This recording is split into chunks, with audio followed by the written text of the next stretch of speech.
Sisimulan na mamayang alauna ng hapon ni Senadora Nancy Binay ang pag-iimbestiga sa indiscriminate issuance na barangay certifications kasunod nga ng nalalapit na 2025 midterm election.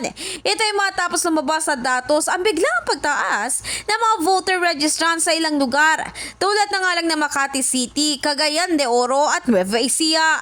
Target umano ng pagdinig na ito na panagutin ng mga barangay officials na nagsasagawa nito o di kaya ang nagpabaya para rito. Maaalala, matapos pumutok ang balita hinggil dito ay agad na hiniling ng Commission on Elections sa Department of Interior and Local Government na imbestigahan ang pangyayaring ito. In the heart of changing lives, ito si Brigada Ann Cortez ng 105.1 Brigada News FM Manila, The Music and News Authority.